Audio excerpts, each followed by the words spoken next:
Hello everyone, TLSG here, back again with another daily Marvel Snap video. Earlier today we released a Pool 2 movement build, and at first glance I didn't think a Pool 1 movement build was going to be viable. I started playing around with it, I started tinkering around with it, and I found something that feels really solid. I just won 6 games in a row, we recorded 3 of them, and they were all pretty big cube games, between 4 and 8 cube games, which is an insane amount of value. The biggest thing that I found from this deck is that it surprises the opponent. They are not anticipating a movement deck in Pool 1, and you'll notice that this one does not have Miles Morales. If you have Miles Morales, you can tech him in for one of these other cards. I would say maybe try an Elektra. That way you have still that low power curve, but you get the 1 cost to buff up your Angela even further. I think would be the easiest replacement. But as far as the build that I'm going with, we have a couple of pretty cool pieces. Our movement cards, the ones that enable movement, are going to be our Iron Fist, our Doctor Strange, and then our Heimdall. Those are all going to allow us to start moving our cards around the board. Nightcrawler is also a semi-movement enabler, but that's just 1 turn and for him. Now, the cards that we have in this list that benefit from movement are a little bit lower than what you would find in a normal Pool 2 deck or a Pool 3 deck. We're going to have Kraven, that will benefit from movement, and then Multiple Man.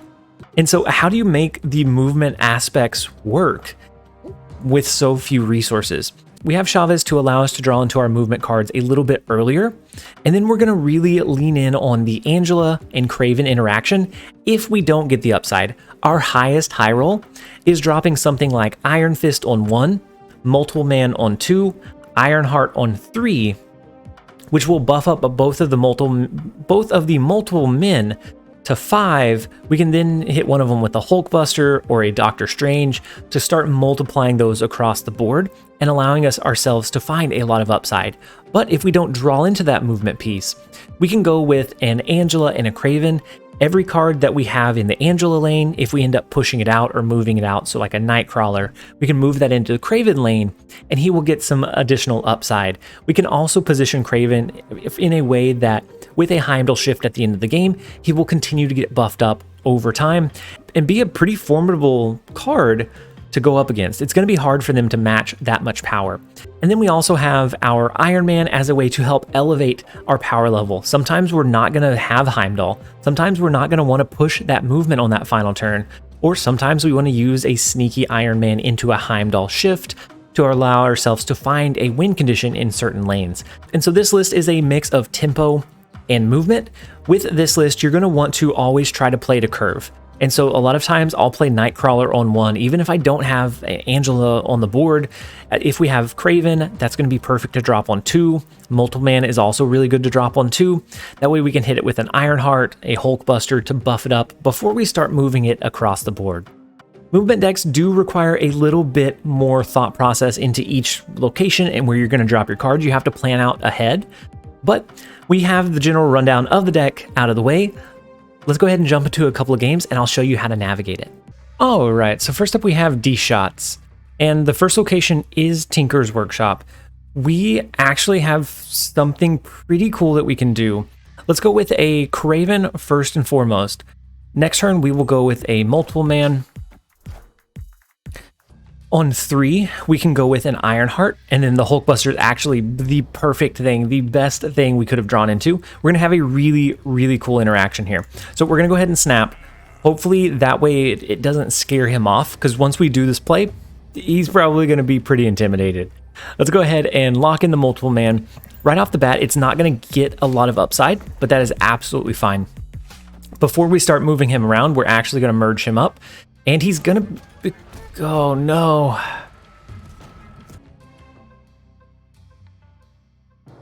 What are you gonna do? Oh my gosh. So what we were going to do, Murder World is going to destroy our Multiple Man, and we don't have any way to pull him, unfortunately. What we were gonna do was we were gonna drop Iron Man. He was gonna become a 5-power Multiple Man.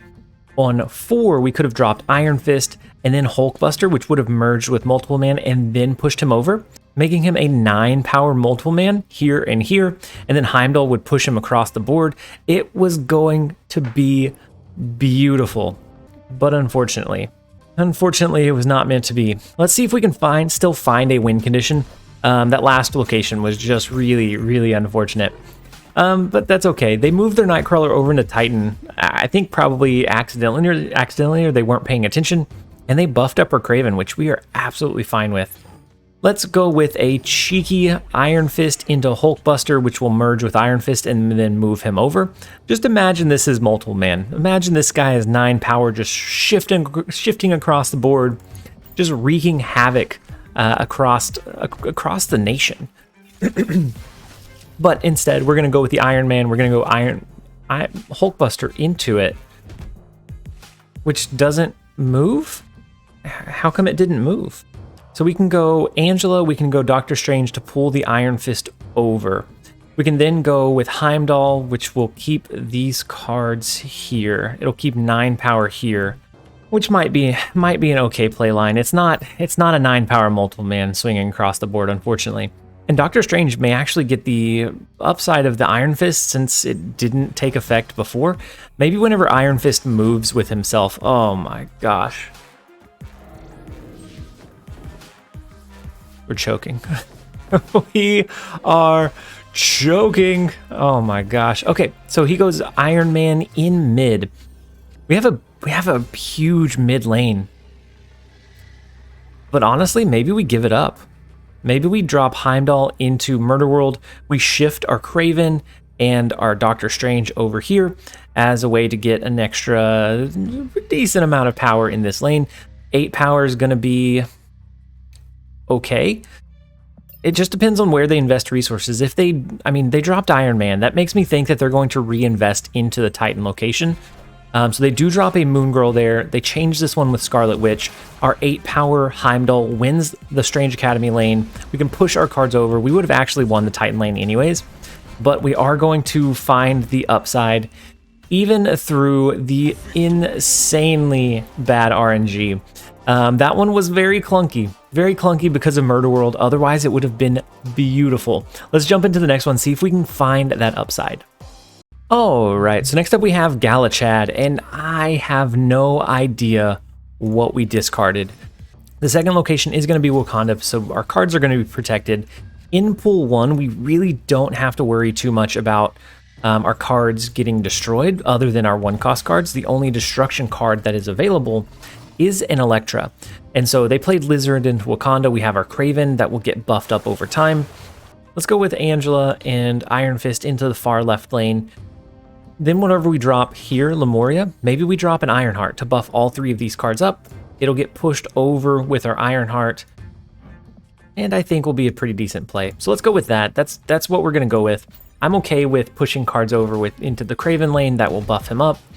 We're taking away from Lemuria, but I think that's honestly okay. We do have Doctor Strange. We'll be able to pull a card over, whatever our highest power card is, which right now is going to be the Angela. Oh no, it's going to be Kraven because of the +2 from Ironheart.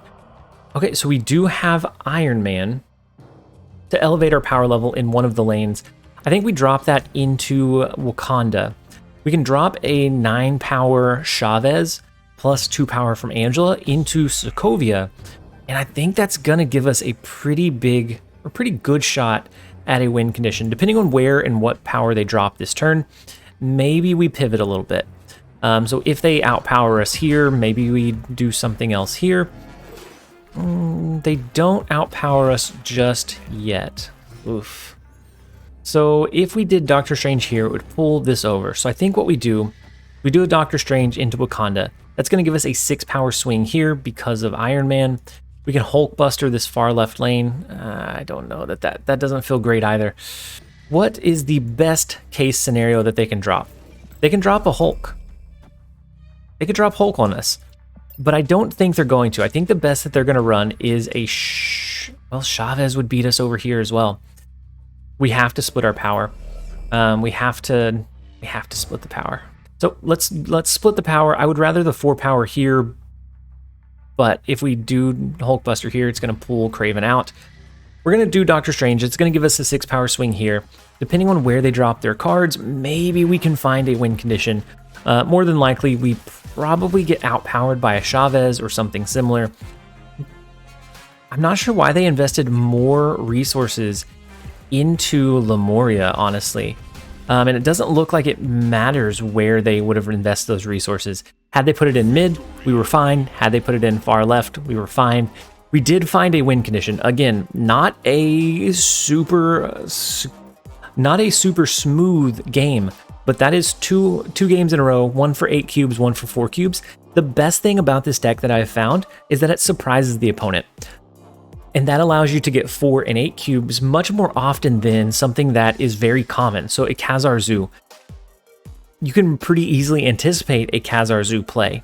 Running something that is not as common gives you that element of surprise back, allowing you to steal bigger cube games more often. All right, guys, and just in case you didn't know, Gizalo Streams is who we have up next.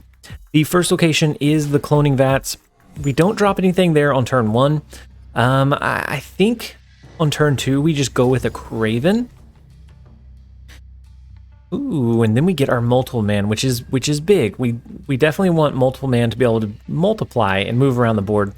If we drop a couple of the multiple men in cloning vats, we can actually pull them over with Doctor Strange. Yeah, let's go with that. We're gonna start multiplying our multiple men. Maybe we can get an Ironheart at some point to buff them up before we start moving them around the board. That would be ideal, but we'll see. Okay, so Hulkbuster is actually really, really big. That's gonna give us a 7 power multiple man in our hand, which is phenomenal, because it's going to merge and then it's going to copy the multiple man from the cloning vats and put it back here, which is huge. That is absolutely massive. So let's go with the multiple man. They're using Swordmaster into cloning vats, so they're starting to get rid of some of their cards, which is really, really bold. We'll see. But multiple man now 7 power. We get a 7 power multiple man back into our hand. If we can move him a couple of times around the board, we get an insane amount of value out of it. Let's play our Kraven into Titan. We're gonna go ahead and play our multiple man, our second multiple man. Let's go ahead and put him into the cloning vats. I think multiplying that 7 power as many times as we can, or at least one more time, will give us even more upside. So then we're gonna be able to do a multiple man and a Doctor Strange on turn 5. So that we can move 3 multiple men across the board, which is an absolutely insane value from the multiple man here. How do we want to play this? We can do Doctor Strange here, which pulls a multiple man, pulls a multiple man. It pulls both of them here. It bounces them back over here. We can then do, I mean, honestly, we can do another 7 power multiple man. It's going to be really hard for them to compete with that much power on the board. On that final turn, we can always do an Iron Fist somewhere, and then a multiple man to push him across the board again, and just absolutely just insane value. I don't know how many times I've said it so far this match, but absolutely nuts value, insane amounts of value that we're multiplying across the board. We're going to spread him like the plague. He is going to be everywhere before we know it. So 21 power in the far left lane, 23 power in the far right lane, and we have another multiple man to spread across the board. We can do Iron Fist, we can do multiple man here. That's going to push 7 more power here, and then okay. So let's go with an Angela, and then we'll go with Iron Fist. We'll go with multiple man, which will push him over. And then just for final good measures, we'll go with an Elektra, which buffs our Angela up even further. We're going to have 28 power in the cloning vats. 23 power will be our final push in Titan. And then we have a pretty good power push in Wakanda. It's going to be something like, I haven't done the math, but something like 16 power in Wakanda. And so hopefully they stay in just so that we can see this final turn play out. And we're going to have 7 multiple men on the board. 7 multiple men with 7 power. That is our lucky number. Let's go ahead and push him. Let's let him bounce back over into Wakanda. We have Elektra, which that can't kill anything because Wakanda is protected. They have Iron Man in the far right lane, so they win that location, but they only have a 1 power play that they can push into Wakanda, and it's not going to be enough. So many men on this board right now. We are going to go ahead and end with that high note. I hope you guys have enjoyed the video. If you did, make sure to leave it a like and a comment down below. As always, this has been TLSG. Later, guys.